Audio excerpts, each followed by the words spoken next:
जो लिखा गया है वो सही लिखा गया है या गलत लिखा गया है, या जो भी प्रकरण हुआ है विगत 2 दिनों से, या फिर आज ही लिखा गया है 3:30 बजे जो दीवारों पर कि जिहादियों भारत छोड़ो, ब्राह्मण भारत छोड़ो, या फिर बनिया भारत छोड़ो। भारत कोई क्यों छोड़ेगा?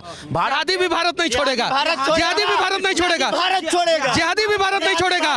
पूरी बात सुनिए, पूरी बात है भाई, तुम बोल रहे थे तो नहीं बोल रहे थे। जिहादी का समर्थन नहीं कर रहे हम लोग। जिहादियों के नीचे भी कुछ वर्ड लिखा होता जिसको बिटा दिया गया, क्या मुसलमान करके कुछ लिखा गया था, है ना? आप झूठ है, पास सारी तस्वीरें हैं, ये झूठा आरोप है। मुसलमानों को भारत छोड़ो, कहा कब हमने कहा? मेरे जितना बनियों का है, जितना दलितों का है, उतना ही मुसलमानों का। ये देश सभी का है, ये देश कोई नहीं छोड़ेगा।